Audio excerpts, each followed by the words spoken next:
Man, speaking of publicity and all kind of craziness, man, what about this Charlie Kirk dude, man? And they saying he dead, he not dead.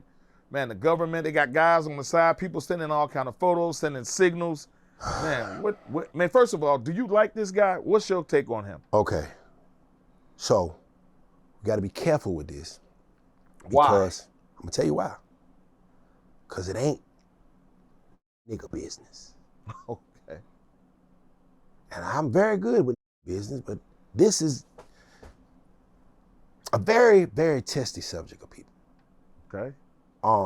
There's three things that you really try to stray away from in this space, and it's people's sexuality, people's religion, and people's political views. Because a mother kill you for them. And it immediately divides people. So I will say this, first and foremost, I would never in a million years be happy at a person to lose their life in any fashion, let alone that fashion. That was extremely heinous crime. It was extremely brutal. There were kids out there and young people. And I pray for his family and his children. I do think it was quite ironic that he was talking about mass shootings, gun violence, and gang violence as he was mass shot. He had a mass shooting happen, right, or whatever. Not a mass shooting, but it's assassination. Assassination. So he was talking about shootings as, when it actually happened, and he was an extreme advocate of the Second Amendment, with the gun laws, and unfortunately succumbed to that. So I feel that it was a message. I'm not the biggest conspiracy theorist in the world, but I don't think that person acted alone. I think that the person that did that definitely had some kind of backing and definitely was trying to send a message to a certain group of people.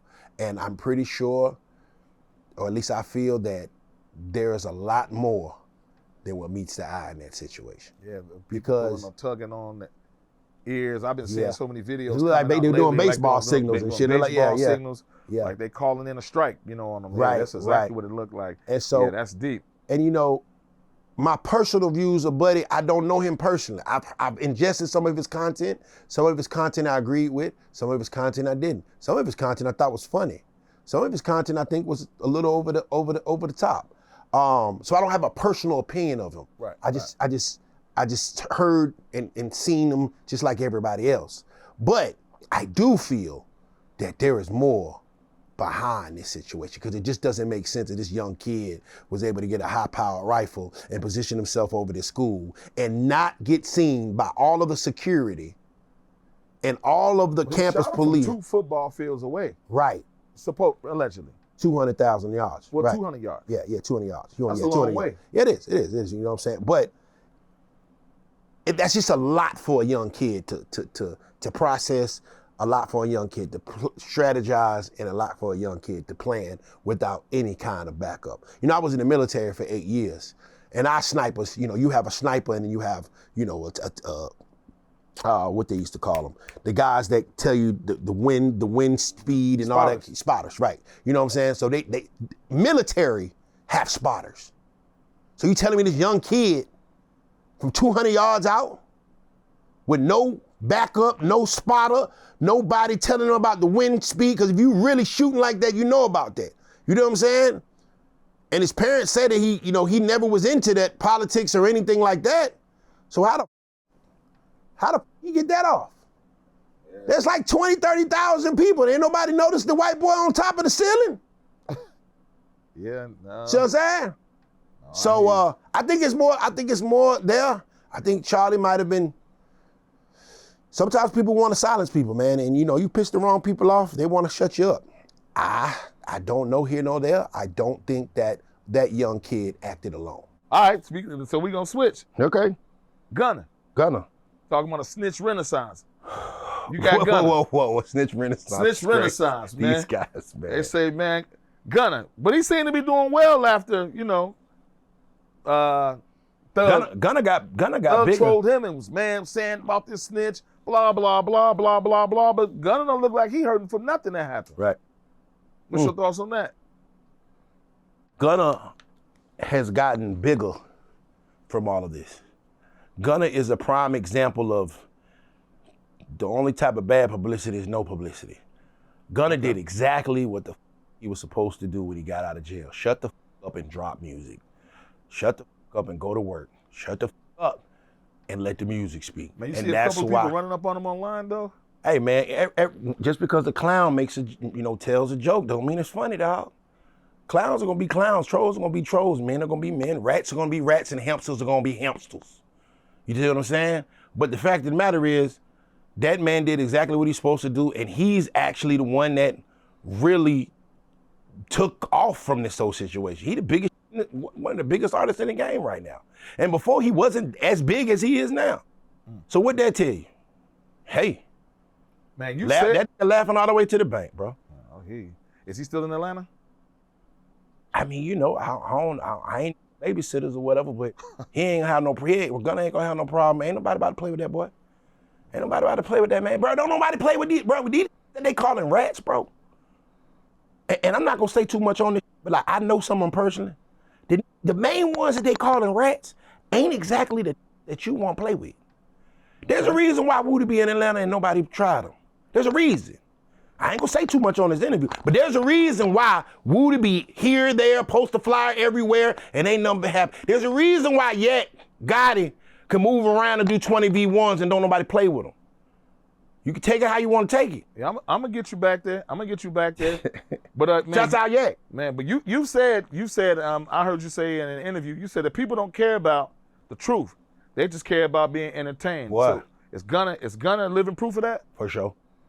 Okay. Think about it. He entertaining the people. He shut the up and dropped music. That's what Thug should have done. Thug should have just been quiet and dropped music. But 6ix9ine still alive. Yeah, 6ix9ine still alive and kicking. Still got money. You know what I'm saying?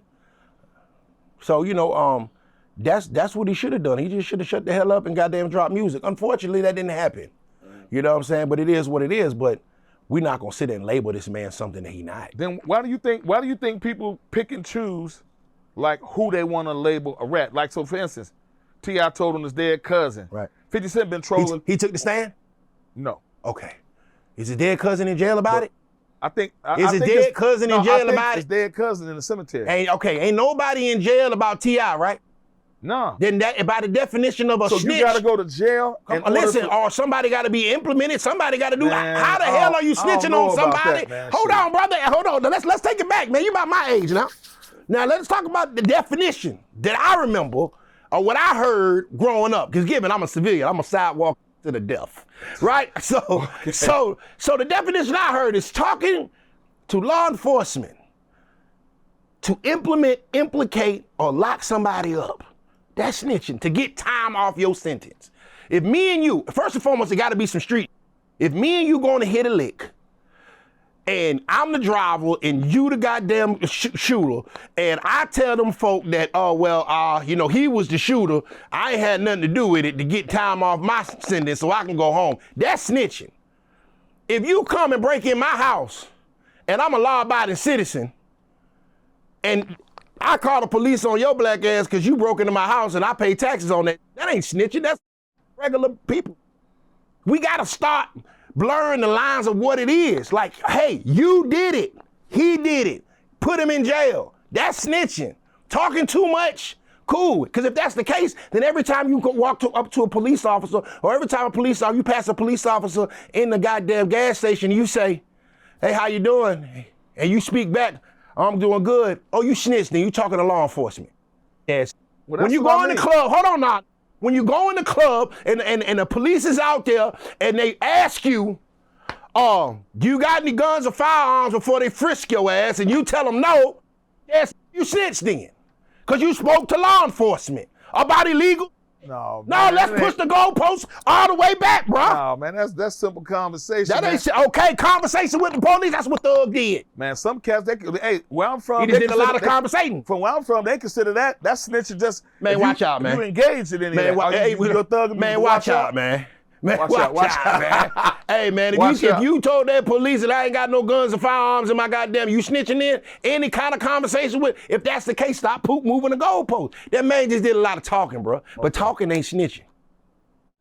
What's up? This is Cam Capone. We got more content like this coming soon, so hit that like button, subscribe, and stay locked in to Cam Capone News.